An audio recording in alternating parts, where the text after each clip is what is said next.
Joshua Jackson, newly appointed as the chief of police for a precinct notorious for its strained relations with the community, was a man on a mission.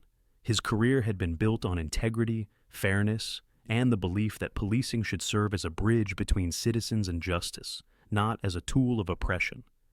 Joshua's promotion to chief came with immense responsibility.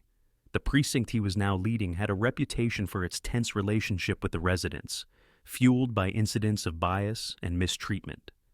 Determined to lead by example, Joshua decided to walk through the community incognito. His goal was simple: to observe and listen, to understand the lives of the people he now served. He wanted to experience the neighborhood as an ordinary person, not as someone protected by a badge and a title. It was a warm afternoon, the kind that invites children to play outside and neighbors to sit on their porches. The streets buzzed with quiet activity.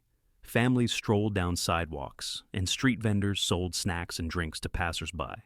Joshua's sharp eyes took in the cracked sidewalks, graffiti-streaked walls, and worn playgrounds. He noted the signs of neglect, both by the city and, he suspected, by the police force he now led. Joshua's plain clothes and quiet demeanor blended in easily.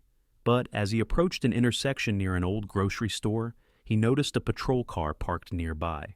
A young officer stepped out, adjusting his uniform with nervous energy. His eyes darted toward Joshua, locking onto him with an intensity that made Joshua pause. "Hey, you!" the officer Kevin called out. He was barely in his mid-20s, new to the force but already brimming with a mix of confidence and insecurity. "Stop right there." Joshua turned calmly, sensing the unease in Kevin's tone. "Good afternoon," Joshua said, keeping his voice even. "Is there a problem?" Kevin approached cautiously, his hand resting on his holstered weapon. "Let me see your ID," he demanded. Joshua hesitated for a moment, surprised by the immediate escalation. "May I ask why?" he inquired.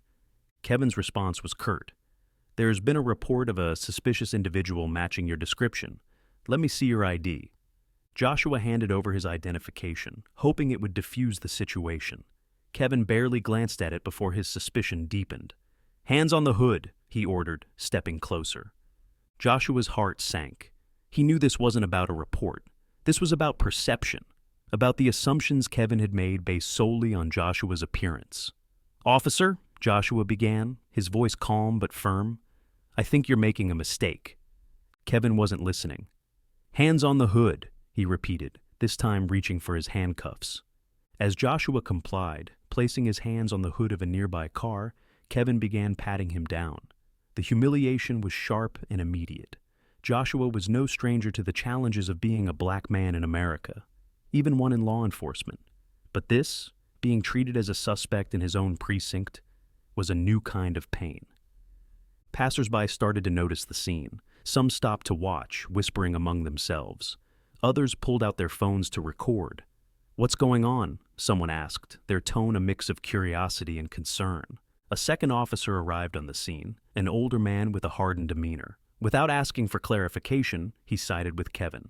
"He fits the description," the senior officer said dismissively. "Let's take him in." Joshua tried again to explain. "I'm the new chief of police," he said, his voice steady despite the rising tension.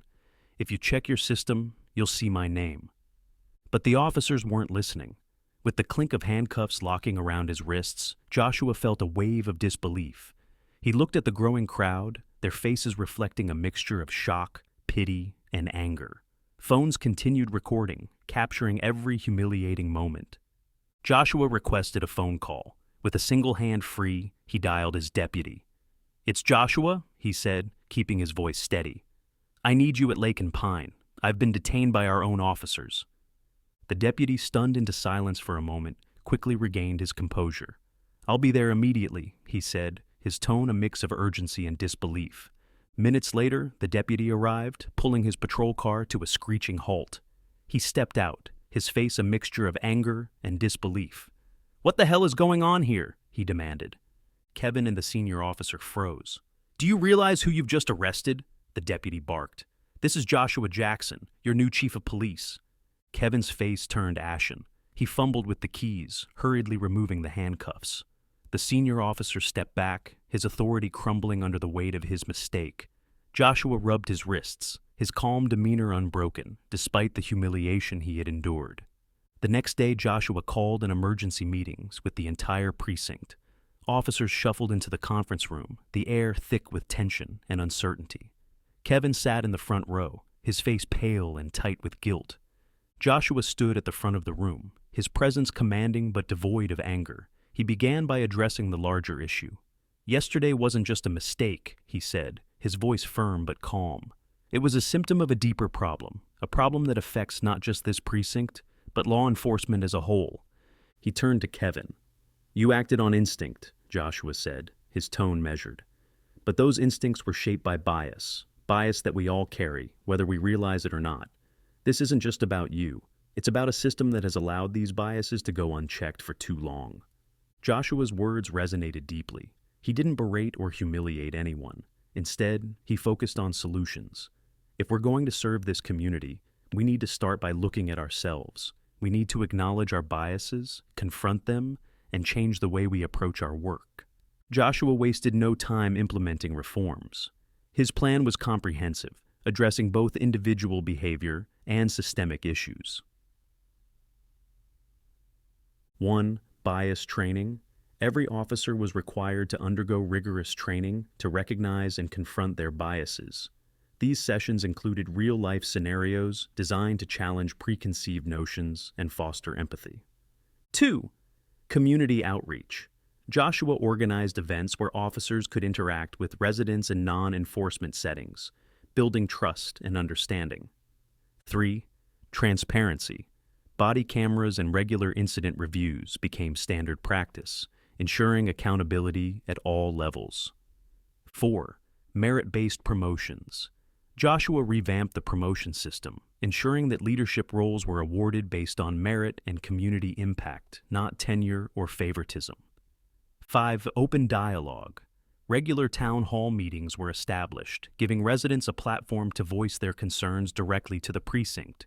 Kevin, deeply affected by the incident, volunteered to lead the precinct's bias training program. He shared his story openly, using his mistakes as a teaching tool for others. Over time, Kevin became a symbol of growth and accountability, earning back the respect of his colleagues and the community. Months passed, and the precinct began to change. Officers approached their work with renewed purpose, striving to serve as protectors rather than enforcers. Community trust grew, and crime rates began to decline as cooperation between residents and police improved. Joshua's leadership became a beacon of hope, not just for his precinct, but for law enforcement agencies nationwide. His story, once a source of humiliation, became a powerful testament to the possibility of redemption and reform. Joshua Jackson's journey is a reminder that leadership is about more than authority.